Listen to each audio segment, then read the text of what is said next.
crois que le débat s'invite aujourd'hui parce qu'on a toutes et tous été choqués. Choqués d'abord parce que ce qui s'est passé à Saint-Michel, c'est pas un acte délictuel ou criminel, parfois sanglant comme on a pu en connaître, mais isolé.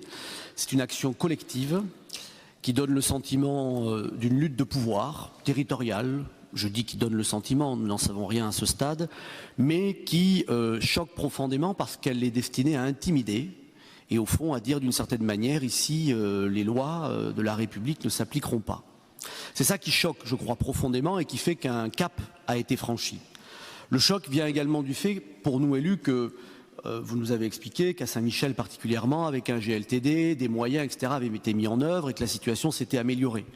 Force est de constater que à Saint-Michel, ce n'est pas le cas. Dans un quartier pourtant beau, agréable à vivre, multiculturel, et je crois pour moi que c'est une chance, eh bien la situation de vie aujourd'hui se dégrade considérablement.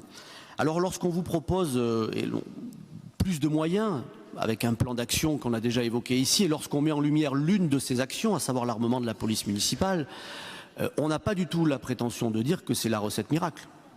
Jamais vous ne nous entendrez dire ça. On pense en revanche que c'est à la fois des moyens et en même temps un signal envoyé à toutes celles et ceux qui ne s'inscrivent pas dans les lois de la République. Et je dois dire que la question du référendum, au fond, permettrait d'en sortir par le haut. Non pas que vous soyez illégitime, ça c'est pas nos arguments, loin de là, je ne donne pas dans ce genre de considération, mais parce que, en consultant les Bordelaises et les Bordelais, on pourrait avoir un avis clair. On le fait à Paris pour savoir si on garde les trottinettes ou pas. Je pense qu'on doit pouvoir le faire à Bordeaux sur un sujet hautement plus important. L'armement, ce n'est pas une baguette magique.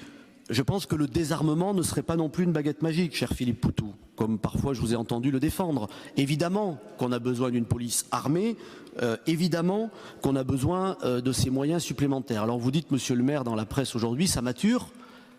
Bon, d'accord, mais où est-ce que ça mature? Parce que dans votre opposition, chez vos agents, je pense dans l'opinion publique, même si je ne veux pas trop m'avancer, cette question elle est aujourd'hui assez tranchée.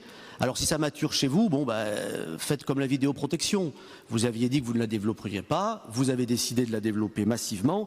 Le temps de l'élection, il viendra. Hein. Le temps où on se dira les choses sur vous aviez promis, vous n'avez pas fait, il viendra. Mais aujourd'hui, l'urgence, c'est d'agir. C'est des moyens supplémentaires et si ça mature dans votre esprit, je forme le vœu que cela aille vite dorénavant. Enfin, vous avez saisi la balle au bond pour nous demander des actions collectives, d'agir avec vous, etc. Je ne vois absolument aucun problème à cela. Mais je crois qu'il faut vraiment partir de ce que la loi dit, de ce que la loi rappelle sur la sécurité.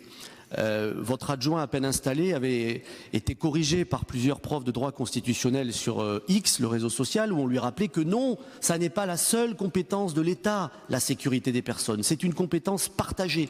Ça, c'est clair, c'est les textes et toute la jurisprudence qui en découle. Donc, si vous appelez plus de moyens de l'État, il paraîtrait cohérent, vous-même, de vous questionner sur ce sujet des moyens. Voilà tout simplement l'action collective que nous devrions mener tous ensemble et sans doute une révision de la feuille de route que vous nous aviez présentée ici et que nous avions accueillie avec beaucoup de scepticisme.